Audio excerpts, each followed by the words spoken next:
সে ভূতের সঙ্গে ডিরেক্টলি কথা বলেছে, কমিউনিকেট করেছে। কাটা হাত যেরকম হয়, মানুষের হাত এখান থেকে যদি কেটে দেওয়া হয়, ঠিক সেরকম টাইপের। রীতিমতো আমার মানে ধোঁয়া বেরিয়ে গিয়েছিল আমার একদম চোখ মুখ দিয়ে। জীবনে কখনো লাইট জ্বালিয়ে ঘুম হয় না, সেই রাত্রে আমি লাইট জ্বালিয়ে বসেছিলাম সারা রাত। যে সে নিজেই নিজের গলা টিপে ধরতো, নিজেই, ভাবুন। এবং সে সেটা সেন্স করতে পারতো না। বুঝতে পারছেন যে মানুষের ভেতরে যে বলে যে ভূত ঢুকে গেছে, ভর করেছে, এটা কোথায় থেকে আসছে? ভূত জিনিসটা কি বুঝুন আগে ভূতটা বুঝিয়ে নিই, তারপর প্ল্যানচেটটাতেও আসছি। কারণ ভূতটা না বুঝে প্ল্যানচেটটা তো বোঝা যাবে না। প্ল্যানচেট করতে সে ভূতকেই ডাকতে হবে। যদি ভগবান আছে তাহলে ভূত আছে, এরপর আপনি কি বলবেন? কিন্তু এটাও একটা কুতর্ক, এরও উত্তর আছে। ও তো বলছে তখন ওই তো দাদুকে দেখতে পেলাম, দাদু ওখানে দাঁড়িয়ে ছিল, মানে যে শ্বশুর মারা গেছেন তার কথা বলছে। তাহলে প্ল্যানচেট নিয়ে কথা বলতে গেলে প্রথমেই লোকের কুতর্ক, রবীন্দ্রনাথ প্ল্যানচেট করতেন, রবীন্দ্রনাথ কি তাহলে ভুল? এই প্রশ্নের উত্তর কিন্তু সচরাচর কারো কাছে থাকে না। রবীন্দ্রনাথ তাহলে প্ল্যানচেট কেন করতেন?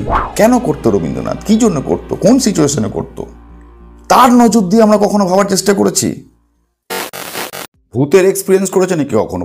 ভূত কখনো না কখনো তো এরকম একবার এক্সপিরিয়েন্স হয়েইছে হয়তো, গা ছমছম করে উঠেছে একবার। কখনো না কখনো জীবনে একবার না একবার তো হয়েইছে এরকম যে ভূতের এক্সপিরিয়েন্স মানুষ করেছে। আর সমাজে চারিদিকে এত কিছু ছড়িয়ে গেছে এই সমস্ত বিষয়গুলো নিয়ে যে আপনি এক্সপিরিয়েন্স না করতে চাইলেও আপনাকে জোর করে এক্সপিরিয়েন্স করানো হবে। এই চারিদিকে এত ওঝা, এত তান্ত্রিক, এত কুসংস্কার, আজকাল তো ইউটিউবেও এরকম টাইপের এত ভিডিও বেরিয়ে গেছে, লোকে একদম লাইভ ভূত দেখাচ্ছে ক্যামেরার মাধ্যমে। এই ধরা পড়েছে আমার ক্যামেরাতে ভূত, দেখছো ওদের তো সারাসারি পুরো ঘুরে বেড়াচ্ছে ওখানে ভূত। তো আপনি এক্সপিরিয়েন্স না করতে চাইলেও আপনাকে জোর করে এক্সপিরিয়েন্স করিয়ে দেবে যে ভূত বলে কিছু একটা আছে। বা প্ল্যানচেটের ভিডিওগুলো নিয়ে নিন, ডিরেক্টলি আত্মাকে ডেকে একদম কথা বলাচ্ছে, প্রমাণ করে দিচ্ছে যে ভূত রয়েছে। বিশাল ব্যাপার। আর সেইখানে আমি আজকে বলতে বসেছি যে ভূত বলে কিছু হয় না। আজ এই সমস্ত কিছু ক্লারিফিকেশন হবে। বেশ কিছু প্রশ্ন আমার কাছে এসছে। আমি যেদিন থেকে এই চ্যানেলটা শুরু করেছি, আজকে ভূত নিয়ে আমি প্রথম ভিডিও বানাচ্ছি, এই আমার চ্যানেলের হিস্ট্রিতে আজকে প্রথমবার। তো যেদিন থেকে এই চ্যানেলটা শুরু করা হয়েছে সেই দিন থেকে আমার কাছে প্রচুর প্রচুর প্রশ্ন এসছে, হোয়াটসঅ্যাপে এসছে আমার, তারপরে কমেন্ট সেকশানে এসছে। কিন্তু প্রত্যেকেই ভূতের কথা তো বলছে, কিন্তু কেউ এটা বলছে না যে সে নিজে এক্সপিরিয়েন্স করেছে। সবাই বলছে শুনেছি, ও দেখেছে, এরকম শুনেছি, মানে শোনা কথা, নিজে এক্সপিরিয়েন্স করেনি। আমি এরকম একটা প্রশ্ন খুঁজছিলাম আজকে বসে বসে যে এমন কি কোনো প্রশ্ন নেই, এতগুলো আমাকে প্রশ্ন করা হয়েছে ভূত নিয়ে, যেখানে কেউ একজন বলেছে আমি নিজে দেখেছি। কারণ সেরকম টাইপের প্রশ্ন যদি না আসে, সেরকম প্রশ্ন নিয়ে যদি আলোচনা করতে না পারি, যেখানে ব্যক্তি নিজে বলছেন যে আমি ভূত দেখেছি, তাহলে তো দম থাকবে না জিনিসটাতে, তো আলোচনার মধ্যে অতটা ওয়েট থাকবে না। তো সেরকমই একটা প্রশ্ন আমি খুঁজে পেয়েছি লাকিলি। আমাকে হোয়াটসঅ্যাপে কেউ করেননি, কিন্তু আমার কমেন্ট সেকশনে করেছেন কোনো একটা ভিডিওতে। দেখুন উনি ব্যক্তি কি বলছেন। উনি বলছেন যে ছোটবেলা থেকেই শুনে আসছি মানুষ মারা যাওয়ার পর আত্মা বাড়িতে ফিরে আসে শ্রাদ্ধ না হওয়া পর্যন্ত। আমি এটা বিশ্বাস করতাম না, কিন্তু আমার জীবনে একটি চরম বাস্তব সত্য ঘটনা ঘটেছিল। আমার বাবা মারা যাওয়ার চতুর্থ দিনে রাত 12:26 ওই সময় বাবা আত্মা রূপে দেখা দিয়েছিলেন বিড়াল রূপে। আমি মিনিমাম 5 থেকে 6 বিড়ালটাকে, মিনিটটা লিখতে ভুলে গেছেন, আমি মিনিমাম 5 থেকে 6 মিনিট বিড়ালটাকে তাড়ানোর চেষ্টা করেছিলাম।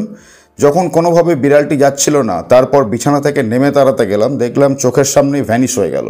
ভাবুন, গা চমচম করছেন এবার। আমার নিজের রুমে যেখানে একটি মশা বসার সুযোগ নেই, সেখানে বিড়ালটি এলোই বা কোথা থেকে, চলেই বা গেল কোথায়। অবশ্য পরে আধ ঘন্টা ধরে বিড়ালটি খুঁজেছিলাম, কিন্তু পাইনি। খুঁজে এবং নিজের চোখেও দেখেছি। সেটাকে আপনি কি বলবেন? হয়তো আমার কথা শুনে হাসবেন, কিন্তু আমি যা বললাম তাই সত্য। সময় হলে আমার কমেন্টে রিপ্লাই দেবেন এবং এই নিয়ে যদি ভিডিও তৈরি করেন উপকৃত হব।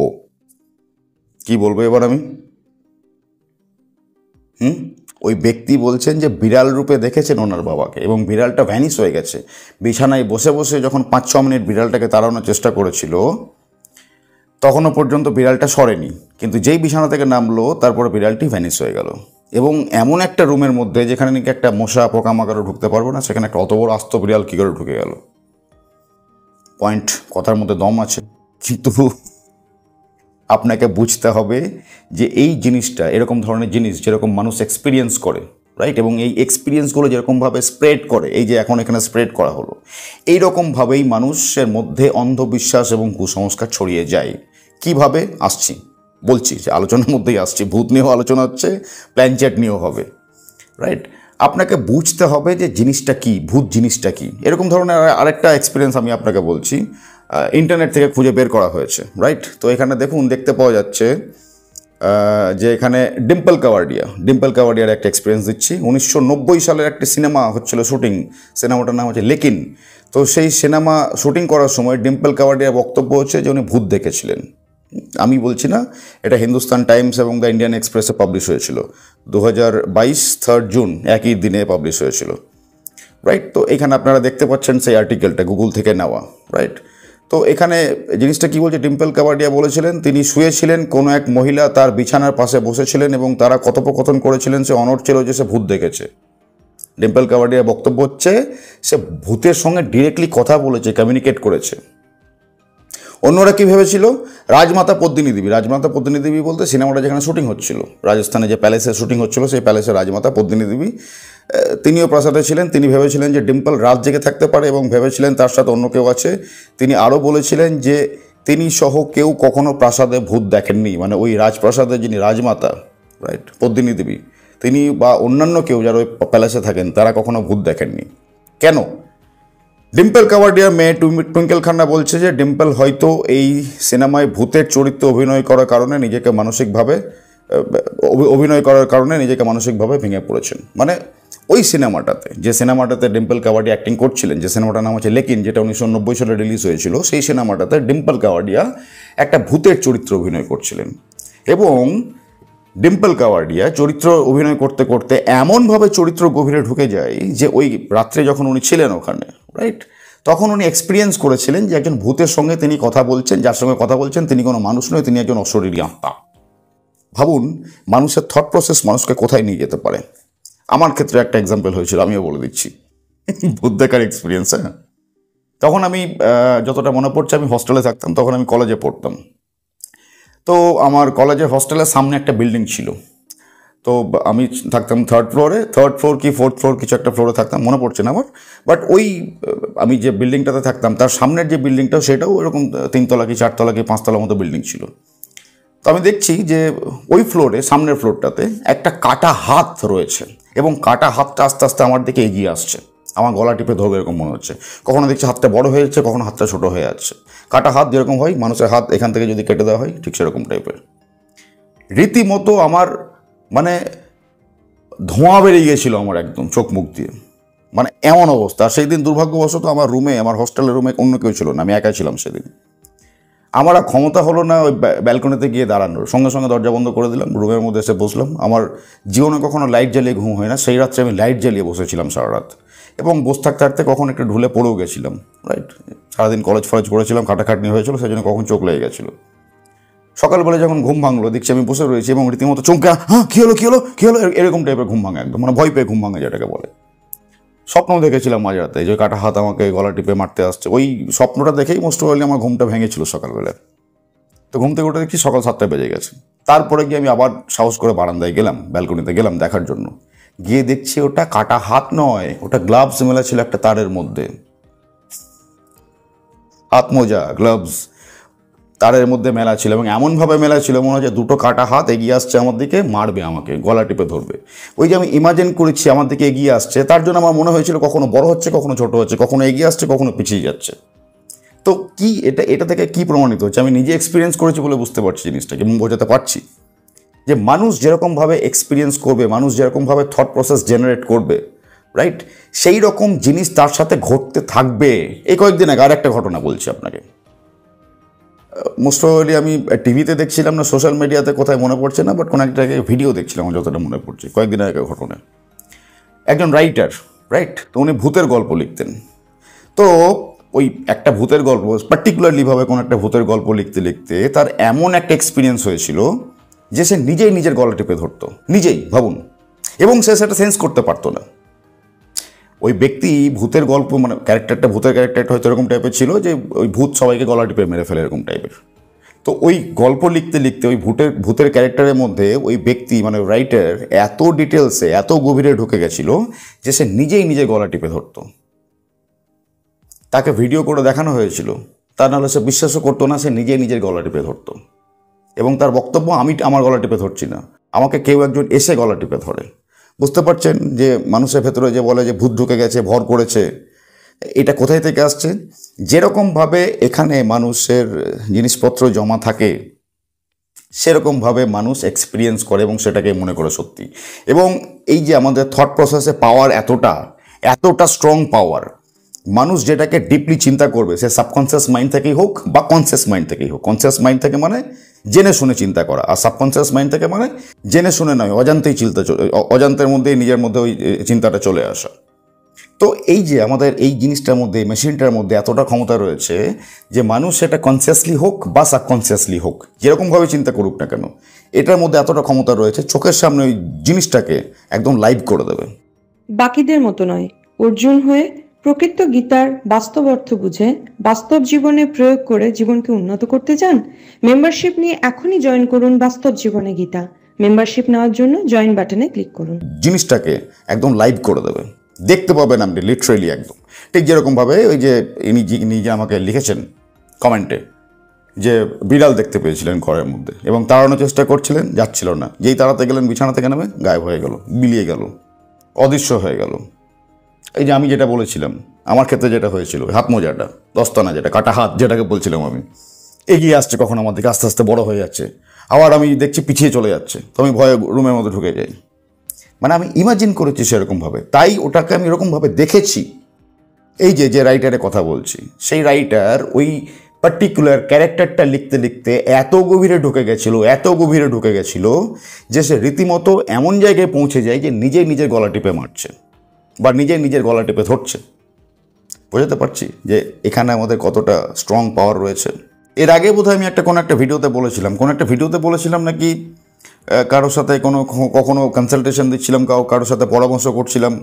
সব কনসালটেশন তো আমি আপলোড করি না ইউটিউবের, আগেও বলেছি।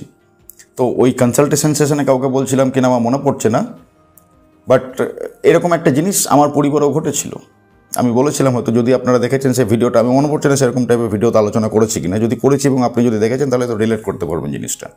যে আমার পরিবারেও এরকম ধরনের এক সদস্য ছিলেন, বয়স হয়ে গেছিলো ওনার, উনি যদি এখন আর বেঁচে নেই, তো যখন উনি বেঁচে ছিলেন বয়স হয়ে গেছিলো ওনার যথেষ্ট, বয়সকালে এরকম টাইপের ওনার রোগ সৃষ্টি হয়ে গেছিলো যে রাত্রে ঘুম আসতো না, ঘুমের ওষুধ খেয়ে ঘুমাতে হতো। কিন্তু তার শারীরিক অবস্থার এতই অবনতি হয় যে ডাক্তার শেষ পর্যন্ত এটা বলে দিয়েছিলেন যে এনার শরীরে এতই খারাপ অবস্থা, ওই ঘুমের ওষুধের যে পাওয়ার, সেই ক্ষমতা, সে পাওয়ার নেওয়ার মতো ওই ব্যক্তির শরীরে নেই। আমি আমার পরিবারের কথা বলছি, আমার ফ্যামিলির যিনি মারা গেছেন যার কথা বলছি, বয়সকালে মারা গেছিলেন বার্ধক্যজনিত রোগে। কিন্তু ওই যে মৃত্যুর আগে বা বয়সকালে তার ওরকম সমস্যা হয়ে গেছিলো, ঘুমের ওষুধ খেতে হতো। ম্যাক্সিমাম বয়স্ক লোকেদেরই হয় এটা নতুন কিছু নয়। তো ডাক্তারের বক্তব্য হচ্ছে যে ওই ঘুমের ওষুধ যদি দেওয়া হয়, তার যা পাওয়ার, সব থেকে লোয়েস্ট পাওয়ারটাও তার শরীর অ্যাকসেপ্ট করতে পারবে না। শরীরে কিছু ছিল না শেষ পর্যন্ত, অতিরিক্ত বার্ধক্য হয়ে গেলে যেটা হয় অ্যাকচুয়ালি আর কি। কিন্তু বক্তব্য হচ্ছে তাহলে ওনাকে ঘুম পাড়ানো যায় কী করে? ওষুধ না দিলে তো উনি ঘুমাবেন না, অভ্যেস হয়ে গেছে ওনার। যতক্ষণ না ঘুমের ওষুধ বলে তাকে দেওয়া হবে এটা ঘুমের ওষুধ, ততক্ষণ তো তার ঘুম আসবে না। সারা রাত তো জেগে থাকলে তো মুশকিল, আরও শরীরের অবনতি হবে। তো ডাক্তার এটাই বললেন যে উনি কি বিশেষ পড়াশোনা জানেন অনেক দূর পর্যন্ত, বা না সেরকম কিছু না, অত দূর পড়াশোনা উনি জানেন না। বলে তাহলে অন্যান্য ট্যাবলেটকে যদি ঘুমের ট্যাবলেট বলে খাইয়ে দেওয়া হয় তাহলে কোনো অসুবিধা আছে? উনি বুঝতে পারবেন নাকি সেটা পড়ে? ভালো না, সে বোঝার ক্ষমতা নেই। তো ডাক্তার কী করলেন, প্লেন যেগুলো গ্যাসের ওষুধ যেগুলো হয় বাজারে বিভিন্ন রকম পাওয়া যায়, যেগুলো খেলে খুব একটা সাইড এফেক্ট হয় না, যে কেউ আজকাল মুরগির মতো খেয়ে নেয়, অম্বল হয়েছে, ঢেকুর উঠছে, একটা গ্যাসের ট্যাবলেট খেয়ে নিই, একটা অ্যান্টাসিড খেয়ে নিই, ওরকম টাইপের। তো ওরকম টাইপের অ্যান্টাসিড ডাক্তার বললেন যে এই অ্যান্টাসিডগুলো আপনি তাহলে খাওয়াতে পারেন, এইগুলো খেলে কোনো অসুবিধা নেই। তো সেই অ্যান্টাসিড ওই বয়স্ক মহিলাকে খাওয়াতে হতো, আমার পরিবারের কথা বলছি, যার কথা বলছিলাম আর কি। তো রাত্রেবেলায় ঘুমানোর আগে তাকে ওই একটা অ্যান্টাসিড দিয়ে দেওয়া হতো এবং এই অ্যান্টাসিডটা খেয়ে উনি ঘুমিয়ে পড়তেন, ভাবতেন যে উনি ঘুমের ওষুধ খেলেন। উনি বুঝতে পারতেন না যে ওটাকে অ্যান্টাসিড নাকি ঘুমের ওষুধ। পরের দিন সকালে ওটা জিজ্ঞেস করা হতো, ঘুম হয়েছে? হ্যাঁ, খুব ভালো ঘুম হয়েছে। 1.5-2 মাস পর ওষুধটা চেঞ্জ করে দেওয়া হতো, অন্য কালারের অ্যান্টাসিড নিয়ে আসা হতো, অন্য কালারের একটা। তো বলা হতো যে ডাক্তারবাবু ওষুধটাকে চেঞ্জ করে দিয়েছেন, এই ওষুধটা নাকি বলেছে আরও ভালো, খেয়ে দেখো তো কেমন হচ্ছে, এটাতে আরও ভালো ঘুম হয় কিনা। খাইয়ে দেওয়া হলো। পরের দিন সকালে ঘুম থেকে উঠে জিজ্ঞেস করা হলো, কি আগের ট্যাবলেটটা ভালো ছিল না এইটা? না, এইটা আরও ভালো ট্যাবলেট, এটাতে আরও ভালো বেশি ঘুম হচ্ছে। বোঝাতে পারছি আমি যেটা বলতে চাইছি, যে মানুষ যেরকমভাবে চিন্তাভাবনা করবে, কনসিয়াসলি হোক বা সাবকনসিয়াসলি, তার চোখের সামনে সেই জিনিসগুলো সে ঘটতে দেখবে লাইভ একদম। এবার এইটাকে যদি কেউ ভূত বলে তাহলে তার থেকে বোকা আর কেউ হতে পারে না। ভূত জিনিসটা কি বুঝুন, আগে আগে ভূতটা বুঝিয়ে নিই, তারপর প্ল্যানচেটটাতেও আসছি। কারণ ভূতটা না বুঝে প্ল্যানচেটটা তো বোঝা যাবে না। প্ল্যানচেট করতে সে ভূতকেই ডাকতে হবে। তো আগে ভূতটা বুঝে নিই, সাবজেক্টটা বুঝে নিই, তারপর সাবজেক্টের অবজেক্টটাও বুঝছি আস্তে আস্তে। ভূত জিনিসটা কি, এই যে এতক্ষণ ধরে আলোচনা শুনে আপনি কি বুঝলেন ভূত জিনিসটা কি? লোকে এরকম টাইপের এক্সাম্পল দিয়ে দেয়, কুতর্ক করে দেয়, যাদের কাছে আর শেষ পর্যন্ত কোনো তর্ক থাকে না। তারা শেষ পর্যন্ত এটা গিয়ে বলে যদি ভগবান আছে তাহলে ভূতও আছে, বাস হয়ে গেল, গল্প শেষ এখানে, আর তো কিছু বলার নেই। যদি ভগবান আছে তাহলে ভূত আছে, এরপর আপনি কি বলবেন?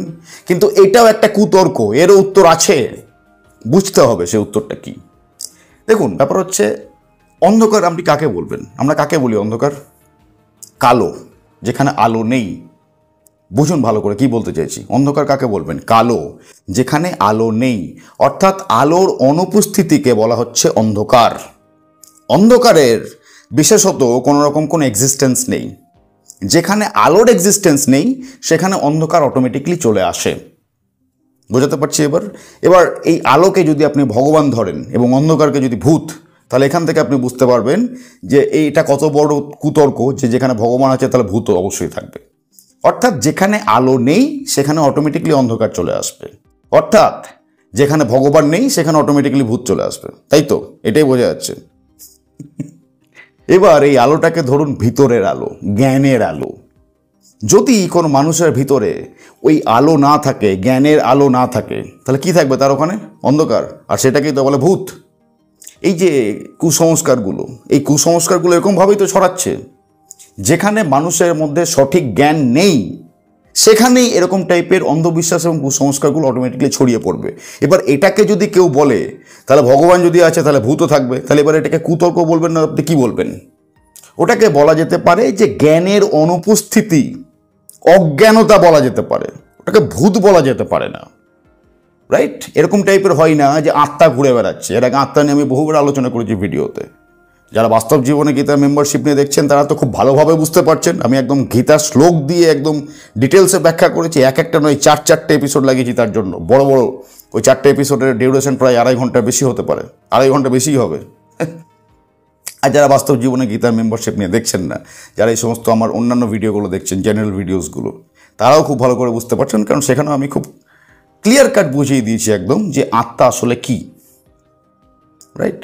এবার কেউ যদি বলে আত্মা ঘুরে বেড়াচ্ছে, তাহলে কি তার মধ্যে নলেজ নেই, ওই আলো নেই, তার ভিতরে সেই আলোর প্রকাশ ঘটেনি, সেই জ্ঞানের প্রকাশ ঘটেনি, তার জন্য তার ভিতরে সেই অন্ধকার বিরাজ করছে। এবার সেটাকে সে যদি বলে ভূত, তাহলে তার থেকে বোকার কে হতে পারে? এরকম টাইপের এক এক্সাম্পল আমাকে দিয়েছিলেন অনেকদিন আগে, মনে পড়ছে না আমার, কোনো এক ভদ্রমহিলা বোধহয় মুস্টলি। তো ওনার বক্তব্য হচ্ছে যে কিছুদিন আগে ওনার শ্বশুর মারা গেছেন এবং ওনার যে ছোট একটা শিশু রয়েছে, বোধহয় হার্ডলি 3.5-4 বছর কি 5 বছর বয়স হবে। তো সে তো তার মায়ের বক্তব্য, মানে যে ভদ্রমহিলা আমাকে বলছেন এক্সপিরিয়েন্সটা, ভূতের এক্সপিরিয়েন্সটা শেয়ার করছেন, তো ওনার বক্তব্য হচ্ছে যে ওই বাচ্চা, ওইটুকু বাচ্চা ছেলে আর কি বুঝবে। ও তো বলছে তখন ওই তো দাদুকে দেখতে পেলাম, দাদু ওখানে দাঁড়িয়ে ছিল, মানে ওনার যে শ্বশুর মারা গেছেন তার কথা বলছেন। এরকম টাইপের প্রচুর লোকজন আছে যারা বাচ্চাদের ব্রেন ওয়াশ করে অজান্তেই। কিন্তু দাদু মারা গেছে, দাদু কিন্তু নেই, দাদু আকাশে তারা হয়ে গেছে। এবার কিন্তু দাদুকে তুমি যখন তখন যেখানে খুশি দেখতে পারো। দাদু আর এরকম নয় যে ওই চেয়ারই সবসময় বসে থাকবে। দাদু কখনো দেখবে এখানে রয়েছে, কখনো ওখানে রয়েছে, কখনো ওখানে রয়েছে, কখনো এখানে রয়েছে। বাস ওই শিশুর সরল মাথার মধ্যে ভরে দেওয়া হলো যে দাদুকে এবার সে যখন তখন যেখানে খুশি দেখতে পারে। কত লোকজন আছে এরকম, তার নেই। ঠিক বাবা আমাকে বললে বিশ্বাস করবে না, না না এরকম হতেই পারে না, আমি আমার ছেলেকে সবসময় চোখে চোখে রাখি, পসিবল নয়। কখন এসে খেয়ে ফাঁকে তালে কি ভুলভাল সে দিয়ে চলে যাবে, ইটস নট, আপনার পক্ষে ধরা সম্ভব নয়। ওই জন্য বাচ্চাকে কখনো ভূতের গল্প বলবেন না। এটা হচ্ছে সবথেকে বড় বদ অভ্যাস আমাদের, বাচ্চাদেরকে ভূতের গল্প বলে চুপ করিয়ে রাখা। সে বদমাইশি করছে, দুষ্টুমি করছে, তাকে অন্যান্য অনেক উপায় রয়েছে, সেইগুলো দিয়ে তাকে চুপ করান, সেইগুলো দিয়ে তাকে বোঝান। কিন্তু ভূতের গল্প বলে এরকম মিথ্যা তার মনের মধ্যে ছোট্ট বয়স থেকে অন্ধবিশ্বাস, কুসংস্কার ভরে দেবেন না। ওই বাচ্চাই বড় হয়ে এই তখনও পর্যন্ত সে ভূতের ভয় থেকে সে মুক্ত হতে পারে না। অর্থাৎ তার শিশু মনে যে দাগটা কাটা হলো, সেই দাগ তার মধ্যে সারাকাল সারা জীবন রয়ে যায়। যদি আপনি ভূতে ভয় পান, যদি আপনি প্রাপ্তবয়স্ক, এখন আমার ভিডিও দেখছেন হয়তো, রাইট, হয়তো আপনি প্রাপ্তবয়স্ক, আপনি হয়তো সত্যি ভূতে ভয় পান, ভেবে দেখুন আপনার মধ্যে ভয়ের এই সঞ্চারটা কখন থেকে হয়েছে। আপনার মনের মধ্যে এই সঞ্চারটা তখন থেকে হয়েছে যখন আপনার জ্ঞান হয়নি, আপনাকে ভূতের ভয় দেখি চুপ করে দেওয়া হতো, তখন থেকে। সুতরাং সেইটা যদি আপনার সাথে না ঘটতো তাহলে আজ আপনি এরকমভাবে অন্ধকারে ডুবে থাকতেন না। এই যে বলছি জ্ঞানের আলো, এই জ্ঞানের আলোর প্রকাশ আপনার মধ্যে ঘটে যেত, ঘটেনি। তার কারণ আপনার যখন থেকে জ্ঞান হয়নি তখন থেকে আপনাকে অন্ধবিশ্বাস এবং কুসংস্কার রাখা হচ্ছে। আপনি আপনার ছেলে মেয়ের সাথে এই জিনিসটা করবেন না যদি সত্যিই তাকে ভালোবাসেন। সুতরাং ভগবান থাকলে ভূতও আছে, এই যে একটা কুতর্ক, এই কুতর্ক নিশ্চয়ই আপনার কাছে ক্লিয়ার হয়ে গেলে এবার এটা কিছুই না, এটা হচ্ছে অজ্ঞানতার অভাব, এটা হচ্ছে জ্ঞানের আলোর অভাব। যেখানে জ্ঞানের আলো ফুটে যাবে সেখান থেকে অন্ধকার চলে যাবে, অর্থাৎ সেখানে আলো চলে এলো, অর্থাৎ আলো সেখানে প্রেজেন্ট হয়ে গেল, আলো সেখানে অনুপস্থিত নেই। এই অজ্ঞানতাটাকে লোকে বলে দেয় ভূত, বা ভগবানের সঙ্গে তুলনা করে দেয় যে ভগবান যদি আছে তাহলে ভূতও আছে। এবার আসি প্ল্যানচেট নিয়ে। ভূত তো বুঝতে পারলেন ভূতের অস্তিত্ব কতটুকু, এবার তাহলে প্ল্যানচেট এটাও তো বুঝতে হবে। তাহলে কি প্ল্যানচেটে যারা করে দেখাচ্ছে, ওই যে ভূতকে ডেকে দেখাচ্ছে, আত্মাকে ডেকে দেখাচ্ছে, তার সাথে কথা বলে দেখাচ্ছে, বিভিন্ন রকম মেশিন দিয়ে টিপটাপ লাইট জ্বলে সেইগুলো দিয়ে প্রমাণ করে দেখাচ্ছে, এই যে দেখেছো এখানে আলো দীপ করছে, তার মানে ভূত রয়েছে। সেইগুলো কি তাহলে? জীবনের সমস্যাগুলো দূর করার জন্য যদি পার্সোনাল কনসালটেশন নিতে চান তাহলে হোয়াটসঅ্যাপে যোগাযোগ করতে পারেন এই নম্বরে। সেগুলো কি তাহলে? সেগুলো তো আসা যাক। দেখুন, আজ টেকনোলজি এত বেশি উন্নত হয়ে গেছে যে এইগুলোকে বোকামি ছাড়া আর কিছুই বলা যায় না। জিনিসটা কি বোঝার চেষ্টা করুন। এই যে টেকনোলজি কথাই বলছি, তো টেকনোলজি কথা দিয়ে ধরুন, চারিদিকে আমাদের সমাজে, আমাদের প্রকৃতির মধ্যে, আমাদের আশেপাশে এত বেশি ওয়েভস রয়েছে, বিভিন্ন রকম ধরনের সিগন্যালস রয়েছে। জানি আমরা কতগুলো, যেমন ধরুন তার রেডিও সিগন্যাল হতে পারে, মোবাইল সিগন্যাল হতে পারে, এমনকি আপনার হাতে যে মোবাইলটা রয়েছে, রাইট, তার হয়তো ওয়াইফাই অন রয়েছে বা হয়তো তার ইন্টারনেট অন রয়েছে, সেখান থেকে একটা ওয়েভ ক্রিয়েট হয়। এমনকি আপনার ফোনে হয়তো একটা কল এসছে, রাইট, সেখান থেকে একটা ওয়েভ ক্রিয়েট হয়। খুবই ইজিলি আপনি এটা ধরতে পারবেন। দেখবেন আপনার হাতে যে কোনো একটা ইলেকট্রনিক্স ডিভাইস যদি থাকে, তার যদি ধরুন আপনার হাতে ফোন রয়েছে, তো ধরুন ফোনের মধ্যে কল চলছে, আপনি কারোর সাথে কলে কথা বলছেন বা আপনার বন্ধুকে কল লাগান জাস্ট টু টেস্ট করে দেখার জন্য, এবং ফোনটাকে কোনো একটা অন্য একটা ইলেকট্রনিক্স ডিভাইসের কাছে নিয়ে যান, ধরুন আপনি টিভির কাছে নিয়ে গেলেন বা একটা টেপ রেকর্ডারের কাছে নিয়ে যান বা একটা মিউজিক প্লেয়ারের কাছে নিয়ে যান, দেখবেন একটা আওয়াজ ক্রিয়েট হবে, করে পটপট করে কেমন একটা আওয়াজ ক্রিয়েট হয়, দেখবেন একটা বিদঘুটে টাইপের আওয়াজ। এই আওয়াজটা কোথায় থেকে আসছে? এই আওয়াজটা আসছে ওই ফ্রিকোয়েন্সিগুলো ধরে নিচ্ছে ডিভাইসটা, সেই জন্য ওই আওয়াজগুলো আসছে। এবার ওই আওয়াজগুলোকে যে কোনো মুহূর্তে টেকনোলজি ইউজ করে লাইটে কনভার্ট করে দেওয়া যেতে পারে। তার মধ্যে যদি একটা আলাদা বা এক্সট্রা যদি একটা ব্যাটারি লাগিয়ে দেওয়া হয়, তাহলে ওই আওয়াজটাকে ওই ডিভাইসটা লাইটে কনভার্ট করে দেবে। এইটা এবার এইগুলোকে যদি কেউ বলে হ্যাঁ এই যে হেন্স প্রমাণিত ভূত চলে আসছে, তাহলে এটাকে বোকামি বলবো না তো কি বলবো? কোনো একটা হন্টেড জায়গাতে নিয়ে যাওয়া হচ্ছে। হন্টেড জায়গা বলতে যেখানে কেউ থাকে না, মানে জনবসতি অত্যন্ত ঘন নয়, জনবসতি অত্যন্ত ফাঁকা টাইপের, বা হয়তো কেউ নেই, ফাঁকা এরিয়া একদম। তো সেখানে কিছু না হলেও মোবাইল সিগন্যাল তো রয়েছে, রেডিও সিগন্যালস তো রয়েছে, স্যাটেলাইটের সিগন্যালস তো রয়েছে, তো ডিভাইসগুলো সেগুলো তো ক্যাচ করতে পারছে। এবার ওই ডিভাইসটা নিয়ে আপনি যেখানে যাবেন সেখানেই এরকম টাইপের কিছু না কিছু একটা লাইট জ্বলবে বা কিছু না কিছু একটা সিগন্যালস দেবে। তা সেইটাকে যদি মানুষ এখন বলে যে এই যে প্যারানর্মাল অ্যাক্টিভিটি ধরে নিয়েছি মেশিন দিয়ে, সুতরাং ভূত রয়েছে, তাহলে আপনি কি বলবেন এটাকে? বোকামি নয় তো কি বলবেন এটাকে? মানে বোকামির চরমতম সীমা। ওই যে বললাম যে এখনো পর্যন্ত তাদের ভিতরে, ওই সমস্ত ব্যক্তিদের ভিতরে ওই জ্ঞানের প্রকাশ ঘটেনি, সেখানে ওই জন্যে এখনো পর্যন্ত অন্ধকার রয়েছে, আলো পৌঁছায়নি, তারা পৌঁছাতেও দিচ্ছে না। আর আমাদের সামাজিক শিক্ষা অনেকটা সেরকম টাইপের, পৌঁছাতে দেয়ও না। তো যার জন্যে আমরা মনে করি যে হ্যাঁ এ তো ভূত দেখিয়ে দিয়েছে, প্রমাণিত হয়ে গেছে, হেন্স প্রুফড ভূত ওখানে রয়েছে। একদম মিথ্যা কথা। এই যারা এই সমস্ত প্যারানর্মাল অ্যাক্টিভিটি করে দেখায়, তারা দেখবেন অনেক সময় ক্যামেরা দিয়ে ভূত দেখিয়ে দেয়, ক্যামেরাতে ভূত ধরা পড়েছে, নেগেটিভ টাইপের দেখায় অনেকটা। ছবিটা দেখবেন, ভূতের ছবিটা অনেকটা নেগেটিভ টাইপের দেখতে লাগে। একটু ইন্টারনেটে সার্চ করে দেখুন, এগুলোকে বলে ইনফ্রারেড ক্যামেরা। ওই ক্যামেরাগুলো কি করে বেসিক্যালি, ওই ক্যামেরাগুলো একটা টেম্পারেচার পর্যন্ত ধরতে পারে। তো কোনো একটা জায়গাতে হয়তো টেম্পারেচার একটু বেশি, কোনো একটা জায়গাতে টেম্পারেচার কম। যেমন এই যে আমি আমার হাতটা ঘষে দিলাম, এখানে কিন্তু টেম্পারেচার বেড়ে গেল, এখানে কিন্তু অতটা টেম্পারেচার নেই। এবার ওই ইনফ্রারেড ক্যামেরা দিয়ে যদি আমি এটাকে শ্যুট করি আমার হাতটাকে, মনে হবে এখানে কিছু একটা রয়েছে। এই যে আমি চেয়ারটাতে বসে রয়েছি, রাইট, তো আমি যখন এই যে চেয়ারটাতে বসে রয়েছি, চেয়ারটা এখানে যেখানে আমি দিয়ে রয়েছি, হেলান দিয়ে রয়েছি, তো ওই জন্যে এই যে আমার লিন তাপ যেটা শরীর থেকে বেরোচ্ছে, তার জন্য ওখানে একটা হিট ক্রিয়েট হয়েছে। এবার আমি যদি উঠে যাই চেয়ার থেকে, তারপরে যদি ইনফ্রারেড ক্যামেরা দিয়ে চেয়ারটাকে শ্যুট করা হয় বা ছবি তোলা হয়, মনে হবে চেয়ার এখনো কেউ বসে রয়েছে। এই জিনিসগুলো আমাদেরকে দেখিয়ে দিচ্ছে, আর আমরা বোকার মতো বিশ্বাস করে নিচ্ছি। টেকনোলজি এত উন্নত হয়ে গেছে, সেদিকে আমাদের নজর নেই। এই যে চারিদিকে আজকাল এই সমস্ত মোশনসগুলো ক্যাচ করার মতো মেশিন ক্রিয়েট হয়ে গেছে, দেখে থাকবেন এরকম প্রচুর। আর দেখার কিছু নেই, বাড়িতেও চলে এসছে আজকাল motion light, motion sensor light, বিভিন্ন রকম সেন্সার ক্যাচ করে ওরা। ওই সমস্ত লাইটগুলো বেসিক্যালি মোশনকে ক্যাচ করে নেয়, মোশনকে সেন্স করে নেয়। ঘরে ঢুকবেন, অটোমেটিক লাইট জ্বলে যাবে, ঘর থেকে বেরিয়ে যাবেন, লাইট বন্ধ হয়ে যাবে। এরকম টাইপের ওই মোশন সেন্সার আজকাল টয়লেটগুলোতে ইউজ করা হয়। আপনি যদি জেন্টস টয়লেটে যান, কখনো বুঝতে পারবেন যে আপনি জেন্টস টয়লেটে গেলেন টয়লেট ইউজ করার জন্য, আপনি দাঁড়ালেন ওখানে, আপনার কাজ করে দিলেন, ইউরিন করা হয়ে গেল, আপনি সরে যাবেন, দেখবেন অটোমেটিক ওখানে জল ফ্লাশ হয়ে গেল। কীভাবে হচ্ছে এটা? ওখানে ওইটার মধ্যে একটা মোশন সেন্সার লাগানো রয়েছে, রাইট? ওই মেশিনটা কী করছে, আপনার মোশনকে ক্যাচ করছে এবং সে সেন্স করছে, এবং সেন্স করে সেরকমভাবে কখনো জল ফ্লাশ করে দিচ্ছে, কখনো আলো জ্বেলে দিচ্ছে। দেখে থাকবেন এরকম বিভিন্ন রেস্টুরেন্ট বা হোটেলে হাত ধুতে গিয়ে ট্যাপের মধ্যে আপনার কোনো ট্যাপ নেই, অন করার মতো অফ করার মতো কিছু নেই, হাত থেকে নিয়ে যাবেন, জল অটোমেটিক পড়তে শুরু করে দেবে, হাত সরিয়ে দেবেন, জল বন্ধ হয়ে যাবে।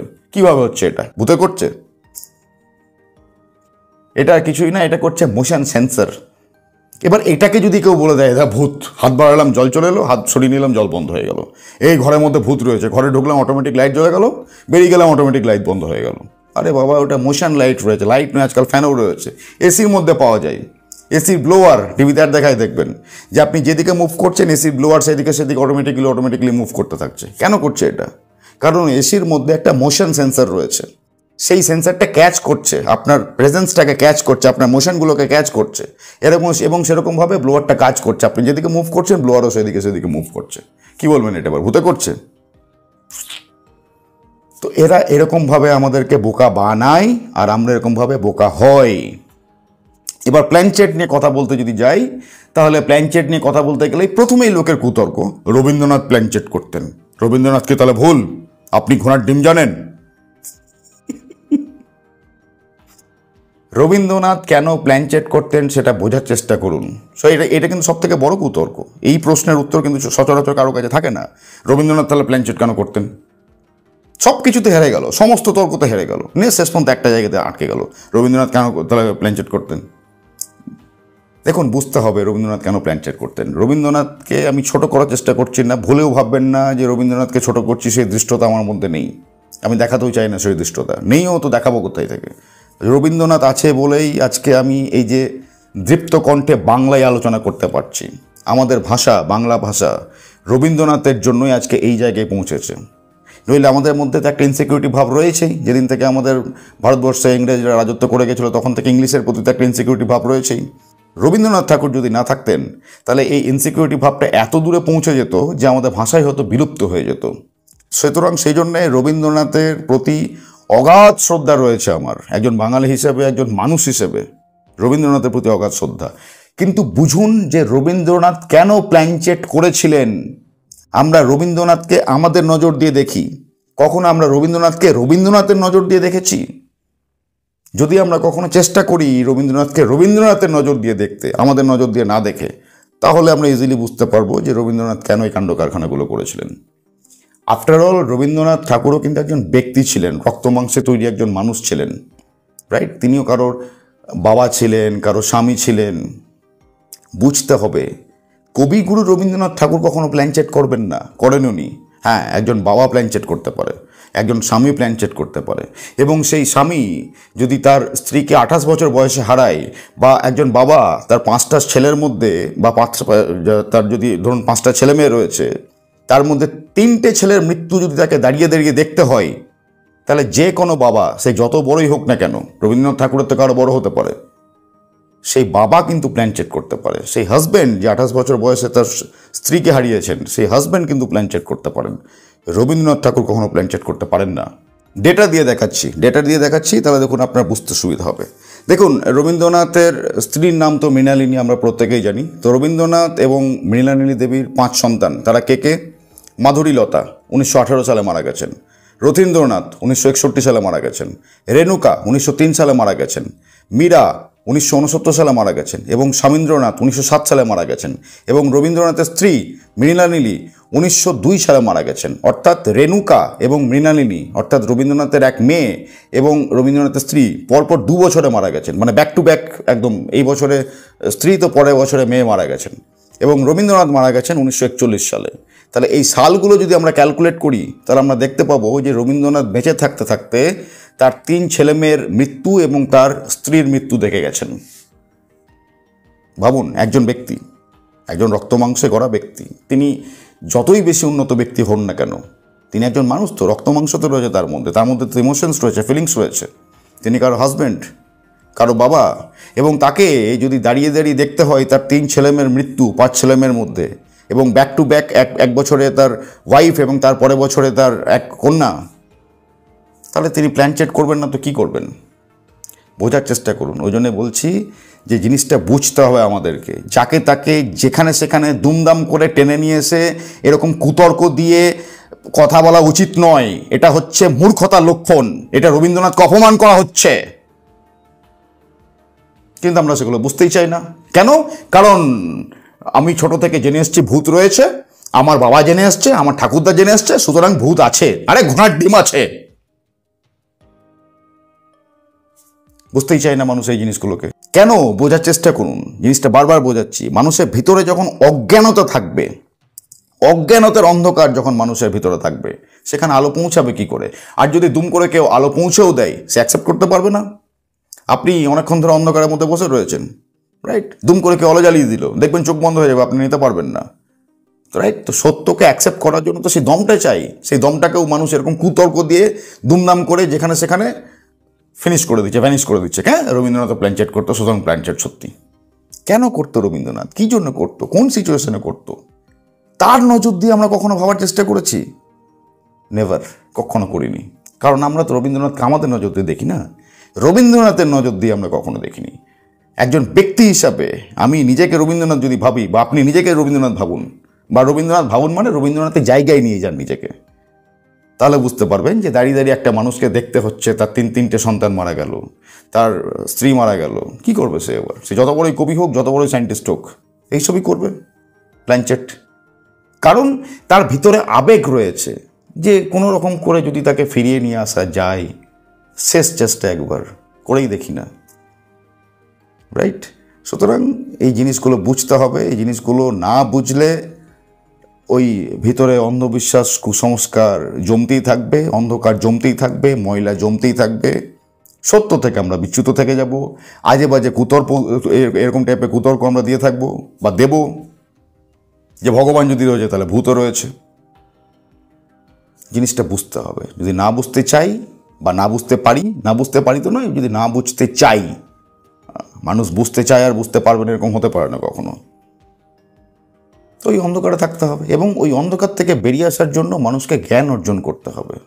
এই তান্ত্রিক বাবা, এই বশীকরণ বাবা, এই ইউটিউবের আলতু ফালতু ইউটিউবারদের ভিডিও, যাদের কোনো কাজ কাম নেই, খেয়ে দিয়ে সারাদিন ভাবে কী কন্টেন্ট বানাবো, কিচ্ছু নেই, চল রাত্রেবেলা ক্যামেরা অন করে ইনফ্রারেড ক্যামেরা দিয়ে ভূত দেখিয়ে দিই বা প্ল্যান চেট করে দেখিয়ে দিই। এরকম তো কত প্ল্যান চেট করেছে সুশান্ত সিং রাজপুতের যখন মৃত্যু হয়েছিল, এরকম দেখা গেছে, প্রমাণিত হয়ে গেছে, যেগুলো সমস্ত ফেক ভিডিও ছিল। সুশান্ত সিং রাজপুত বিভিন্ন জায়গাতে বিভিন্ন রকম অ্যাক্টার ছিল। সুশান্ত সিং রাজপুত মৃত্যুর আগে তো বিভিন্ন জায়গাতে বিভিন্ন রকম ইন্টারভিউ দিয়েছে, অনেক জায়গাতে প্রচুর সিনেমা রয়েছে। তো তার ভয়েসগুলোকে কেটে ডাবিং করে এরকমভাবে ওই কেটে ভিডিওগুলো বানানো হয়েছে, এবং দেখানো হয়েছে যে সুশান্ত সিং রাজপুত সে মৃত্যু পরেও আত্মা হয়ে কথা বলছে। এবার আপনি বিভিন্ন রকম অ্যাপ রয়েছে, ওই অ্যাপগুলো দিয়ে ভয়েসটাকে একটু ক্র্যাক করে দিন, একটু এদিক ওদিক চেঞ্জ করে দিন, হয়ে গেল আরামসে। আজকাল তো দেখতে পাওয়া যায় এরকম নরেন্দ্র মোদী গান করে বেড়াচ্ছে ইউটিউবে বা বিভিন্ন রকম সোশ্যাল মিডিয়া প্ল্যাটফর্মে। নরেন্দ্র মোদী কি সত্যিই গান করছেন? না, নরেন্দ্র মোদী ভয়েসকে এআই এমনভাবে ক্রিয়েট করে দিয়েছে যেন মনে হচ্ছে যে ওটা নরেন্দ্র মোদীরই গলা। আমি নরেন্দ্র মোদী এক্সাম্পল দিয়ে বলছি, এরকম আরও প্রচুর এক্সাম্পল রয়েছে। তো এটা হচ্ছে এআইয়ের সময়, এটা আর্টিফিশিয়াল ইন্টেলিজেন্স। বুঝতে শিখুন এই আর্টিফিশিয়াল ইন্টেলিজেন্সকে। যদি বুঝতে পারেন তাহলে উন্নত হয়ে যাবেন আপনি, আর যদি বুঝতে না পারেন তাহলে এত নিচে চলে যাবেন, অন্ধবিশ্বাস এবং কুসংস্কারের এমন তলানিতে গিয়ে পৌঁছাবেন যে আপনাকে জীবনে কোনোদিন কেউ বের করে নিয়ে আসতে পারবে না। এই সোশ্যাল মিডিয়াতে আজকাল দেখা যায় এরকম টাইপের। কয়েকদিন আগে আমি একটা ভিডিও দেখছিলাম, কার ভেতরে নাকি মা মনসা ভর করেছে। গুগলে যান, গুগলে গিয়ে সার্চ করুন হ্যালুসিনেশন, আর একটা কি বলবো আপনাকে, স্প্লিট পার্সোনালিটি ডিসঅর্ডার, রাইট? তো স্প্লিট পার্সোনালিটি ডিসঅর্ডার এটা একটা মানসিক রোগ, যারা মনোবিজ্ঞানে পড়েছেন বা মনোবিজ্ঞানের অল্প একটু নলেজ রয়েছে তারা খুব ভালো করে বুঝতে পারছেন যে আমি কী বলতে চাইছি। আর হ্যালুসিনেশন মানে হচ্ছে দিবা স্বপ্ন। মানুষ এটা মানতে চায় না, মানুষ ভাবে স্বপ্ন শুধু মানুষ ঘুমিয়ে ঘুমিয়েই দেখে। না, দিবা স্বপ্ন বলে একটা জিনিস আছে, তাকে ইংলিশে বলা হয় হ্যালুসিনেশন। সার্চ করে দেখুন একবার ইন্টারনেটে, স্পষ্ট দেখতে পেয়ে যাবেন যে মানুষ জেগে জেগেও স্বপ্ন দেখতে পারে এবং চোখের সামনে স্পষ্ট দেখতে পাবে। কি বলবেন এটাকে আপনি? ভুল। বিজ্ঞান প্রমাণ করে দিয়েছে, মনোবিজ্ঞান, যেটা মানসিক রোগ একমাত্র, আর কিছু না। রাইট? সুতরাং এর আগে যেমন বললাম ভিডিওতে মাঝখানে, আবার বলে দিচ্ছি শেষ প্রান্তে এসে, যে বাচ্চাকে আপনি যেমন করেই চুপ করান, বাচ্চা দুষ্টুমি করছে, বদমাইশি করছে, তাকে যেমনভাবে খুশি নিজে কন্ট্রোলে নিয়ে আসুন, কোনো আপত্তি নেই। শুধু ভূতের গল্প তাকে বলবেন না, ভূতের ভয় তাকে দেখাবেন না। কারণ তার ওই যে বাচ্চা মনে, শিশু মনে ওই যে আপনি দাগ কেটে দিলেন, ওই দাগ একদম তার বৃদ্ধ বয়স পর্যন্ত থাকবে। এবং সমাজ এরকমভাবে ধীরে ধীরে ধীরে ধীরে ধীরে তো না, অতিরিক্ত স্পিডে, আরও বেশি স্পিডে এই অন্ধবিশ্বাস এবং কুসংস্কার ছড়াতে থাকবে। বাকিদের মতো নয়, অর্জুন হয়ে প্রকৃত গীতার বাস্তব অর্থ বুঝে বাস্তব জীবনে প্রয়োগ করে জীবনকে উন্নত করতে চান? মেম্বারশিপ নিয়ে এখনই জয়েন করুন বাস্তব জীবনে গীতা। মেম্বারশিপ নেওয়ার জন্য জয়েন বাটনে ক্লিক করুন। বাস্তব জীবনে গীতা এর ৫ম পর্ব সকলের জন্য ফ্রি করে দেওয়া হয়েছে। যদি না দেখেছেন দেখতে পারেন, ভিডিও লিংক ডেসক্রিপশনে পাওয়া যাবে।